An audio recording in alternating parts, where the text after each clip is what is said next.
Well, hello, everyone, and welcome back to episode number 6, Awakening Cities Through Practice. And it has been just an absolute joy spending the afternoon with Julie. It always is.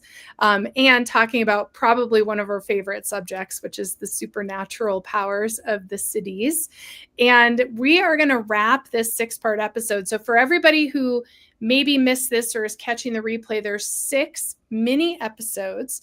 And we've explored the Siddhis from many angles. So we've talked about their definitions, their gifts, their dangers, and their feminine expressions. And so now we are concluding this today by talking about how to awaken the Siddhis through practice. So what are the practices that open the door to the Siddhis and the wisdom traditions that guide us in holding them?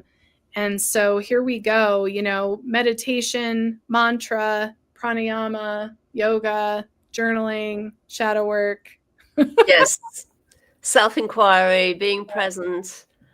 Being present is a huge, it's often overlooked, but it's really invaluable.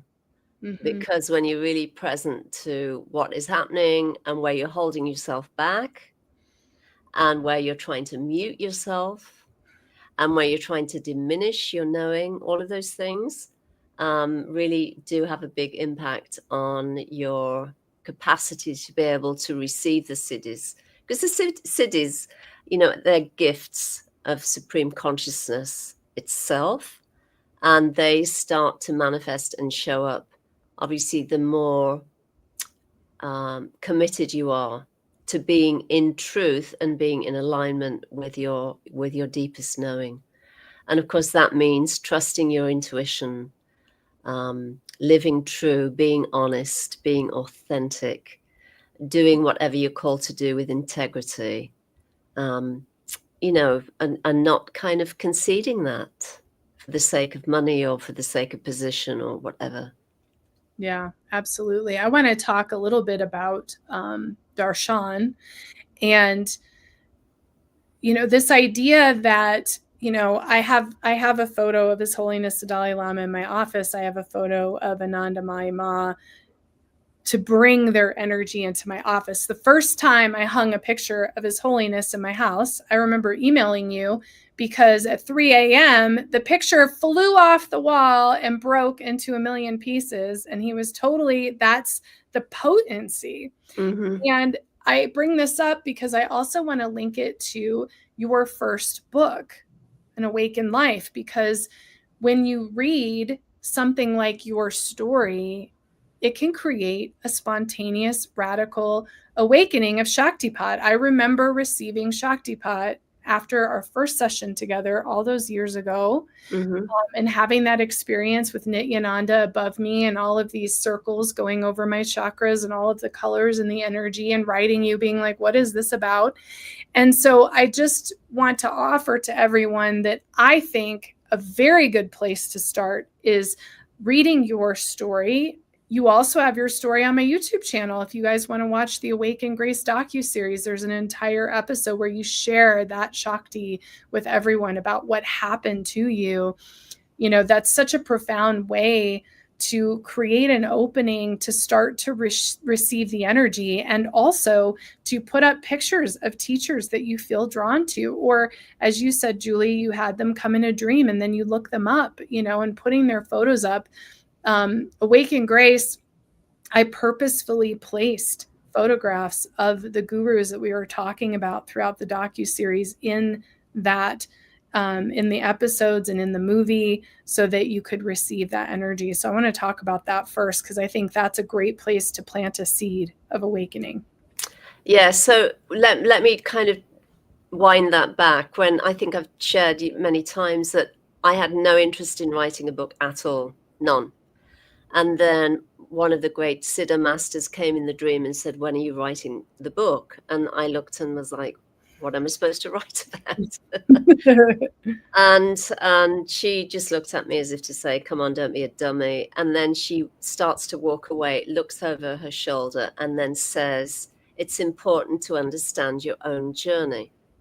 So because I took that as a command, and then when I woke up the next morning, the first thought on my mind was, I'll do what you ask me to do. That's not the problem. I'll always do what the sitters ask me to do, but I won't do it if it comes from a place of ego. I'm just not interested. And then I left it alone. And then 3 or 4 weeks later, I had this download, and it was like it was just given, and I wrote it and then figured out how to get it published and all of those things. So the thing that I didn't realize when I first published the book, and honestly, I was terrified, Lisa. I really was, because it was the first time I'd ever publicly shared these very deeply personal, profound experiences. I was given Shaktipat in 1989, and it wasn't until 2007 that I started writing the book. So again, do the math. That's a long period of time where I was doing the inner work and doing the practices and doing the shadow work and all of those things, keeping journals, just really being very focused and intentional about what I was doing. So, all of that said, when the book was first published, I was really scared because I was concerned about, what others would think, the usual fears that come up, Yeah. Is she crazy? She's crazy, listen to this and look at this. But anyway, I just absolutely trusted the process, and I trusted the fact that I'd been directed to write the book from a great Siddha master. And so I just did it because I love the sitters so much. I will serve them however they ask me to serve them. I'll do it. But the thing that became evident almost immediately was I would get emails or get calls, or people would reach out for sessions, and then they would tell me what you said, which is they would have an awakening. They would receive Shaktipat, or Nityananda would come to them in a dream, or a great being would come and give initiation, or like one person said she sat and cried for 3 hours when she read it. Somebody else said they couldn't put it down, they were just consumed by it, and they knew there was this pulsation, and then they went on and had a whole series of awakening events. And of course, I can't take credit for any of that. It's the energy of awakening, it's the awakening power itself that is available through the book and through the other books I've written, and then everything else that I'm offering. I only offer what I'm offering because the Siddha masters asked me to. Otherwise, I would be going about my business. I work full time as well. It's not like I'm sitting under a palm tree meditating all day. You know what I mean? Mhm. So I do it because they ask me to, and that's the bottom line. I don't do it for anything else. I'm not looking for fame and fortune. It's like never, been on my Mhm. kind of bucket list or whatever. So, but again, all of that said, what happens is there's this incredible transmission that happens through the work that is being offered, but the grace of it comes through the lineage, the Siddha lineage, and the other lineages as well, the Sufi masters, the Tibetan shamans, through Native American traditions. All of those traditions are made manifest and are accessible and available through the work that's being done here. And again, I can't take credit for any of it. And it can sound aggrandizing, or whatever the word is, Mhm. egotistical, but I honestly cannot tell you how it works. I just know it works based on the many, many, many emails I've received and the testimonies I've received that this awakening power is available and accessible. And what more can I say? Yeah, it's true.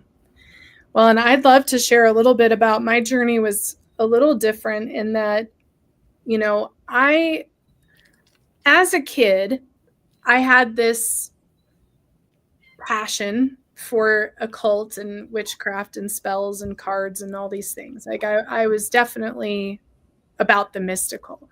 And I spent a lot of time alone in the woods in Iowa. And I also, we camped and fished in Colorado and things. So I spent a lot of time just being kind of this mystical little kid. And in hindsight, I'm like, wow, I was a really weird kid because I really didn't care about TV and games and things. I was really more interested in being outside and writing in my journals and listening to the rain and that kind of thing. And so for me, I had these very strange experiences, and they were parallel to my mom's own experiences. We'd talk about our dreams. We'd talk about, people who passed away that came to us in dreams. We'd talk about just weird stuff. Like, it was just weird.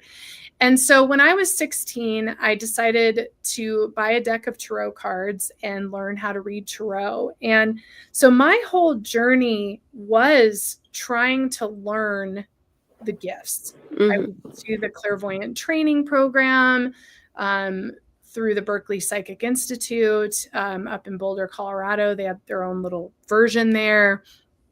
Really wanted to learn how to manage my energy, how to develop my gifts, how to be able to be a psychic reader. That was something I felt compelled to do.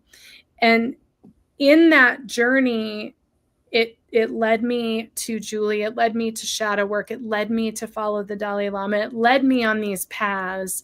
And they came with a lot of intense research and study on my part. They really did. And so what I've built today and what I offer is, I just finished a new book, which I'm so proud of, called Sacred Siddhis, the Yogic Keys to Your Spiritual Gifts. And it really is my journey to developing my gifts. So I have a couple courses on my website, but I just want everybody to understand that my Opening Your Spiritual Gifts course and this new book about the sacred cities is really literally 23 years, if not more than that. It's probably 35 years, but it's 100%, 23 years of actual field work in this.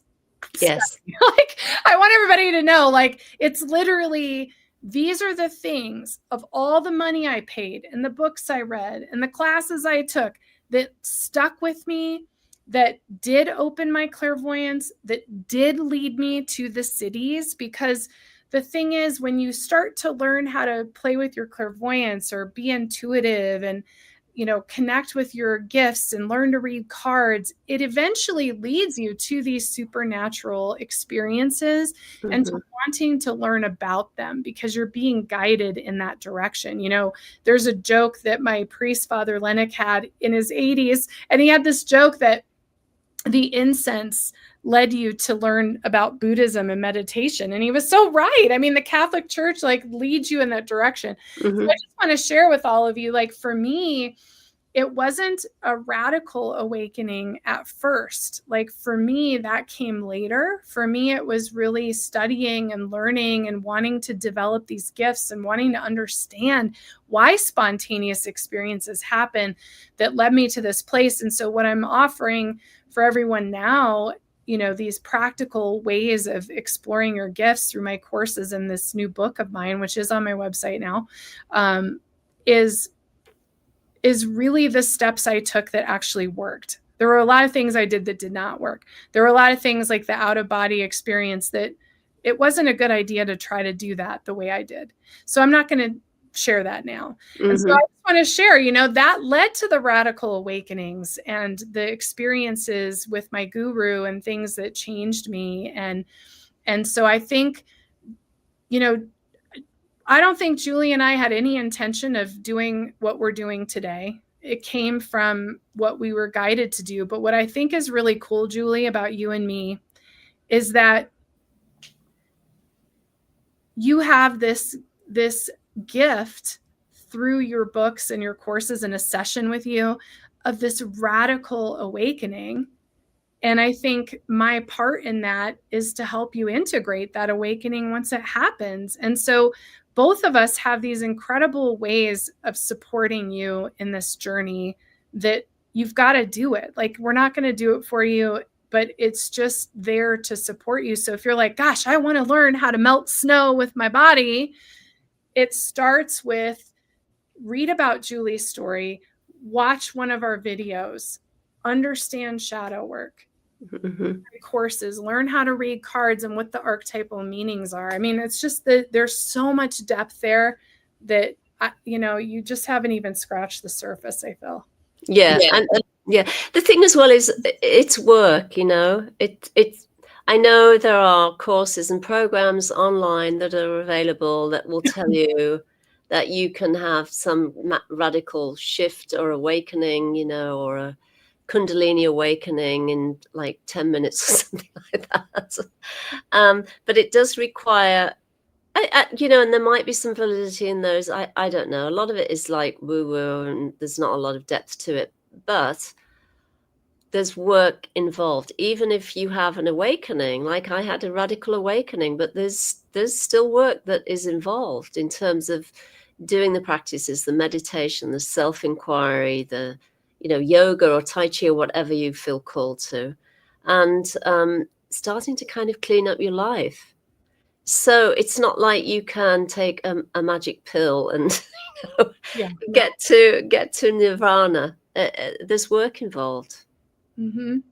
Absolutely. Julie, what is because you have a new course and that I'm really excited about, that's a writing course. So I'd love for you to share that, and anything you want to share that you feel called to share, because you have several books. You know, what are you feeling called to share with the audience today with everything we've just talked about for the last 3 hours? Yeah, so the thing I'm really excited about now is I had this prompt over the summer to create a 6-week course, really for mystics, for near-death experiences, for people who've had a shift of consciousness and are waking up to who they are, and who feel led and prompted, as I was, to tell their story. Or maybe they've already, you know, maybe they've already got some sort of service that they're offering, healing, energy work or whatever, and they feel they want to write a book in sync with their services. So I was told to create this course called Writing Your Heart Out. And it's a 6-week course, and there'll be 2 lessons per week with support material, Zoom sessions with a group, and then 2 complementary one-on-one sessions with me, 2 1-hour sessions, which can be taken during the 6 weeks or beyond the 6 weeks. I'm not time bound with that. And the goal is for participants to get to write down the kind of the bare bones, so to speak, or the first draft of their story, and then give them enough support to be able to continue that on beyond the session, and then upload the work and get it published either via KDP or whatever platform they want to utilize.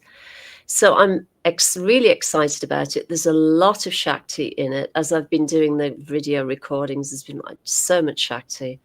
And yeah, I can't wait for it to go live. It starts on the 28th of September, and it will run for 6 weeks. And yeah, I'm thrilled to actually put it out there. That's so exciting. I think it sounds really, really great. And we did an episode a few episodes back about saying yes to writing. So if you've missed that, definitely go back and watch that and connect in. And I'd just like to offer my own testimonial that Julie is such an incredible gift to talk to and get support from. So whether it's, you know, reading one of her books or actually having a session with her or taking this course, it's definitely worth it. So, and I'm just so grateful for you, Julie. And today's been just so fabulous. And I'll just share with everybody my book. I have 4 new books, so they're all up. I know they all came together. It's really probably 25 years of my own field research around spirituality and gifts that made these books what they are. But I will offer, just because we're in the Siddhis episodes, that Sacred Siddhis is available on ebook right now. And I also have a Sacred Siddhis course that you can take as well, that is certified with Yoga Alliance. So if you're a yoga teacher and you need some continued education credit, it's a good one, because what I feel is a lot of the yoga schools don't touch on the yoga philosophy and the true Vedic scriptures. And so that's really been my focus as an yoga educator, is to really focus on those pieces that are kind of missed. So I'll share that as well. And yeah, go back and watch all of this if you haven't. I'd love to hear your comments and questions. I know our viewers I see you all here. And if you have any questions before we wrap, otherwise, Julie, I'm just so grateful to have you. And don't forget, it's juliehoyle.org. And any shows coming out on your YouTube channel coming up that you want to share about? Yes, I have a long list of them, actually. I just posted one today. and which is about truth. Can truth be recognized by the intellect? And it really details. It's only 10 minutes long, but so if anybody hasn't subscribed, it would be great if you would go there, check it out, and subscribe, because clearly the same with this channel. The more, and leave comments as well. The more people leave comments, subscribe, and support, the more YouTube likes that algorithm, and then you get more eyes on the channel. And it really, again, with both Lisa and I, it's not about self-aggrandizement. It's about being a vehicle for the awakening power, supporting you wherever you are in your journey, your awakening journey, and helping you kind of navigate some of the challenges that come up. And there are always challenges, right? So we're not shy about sharing those and speaking to those, because it's important. And so we're both here for you, and we certainly have a lot to offer and a lot to share if you feel like you need support. Absolutely. Well said. And thank you so much for everybody who's joined in. Really appreciate you. And so much love to you, Julie. And everybody have a fabulous week up ahead. And I hope you had a great time during the eclipse and full moon with us today. Thank you. Thanks, this has been everybody. great. Oh, it's been so great. Thank you.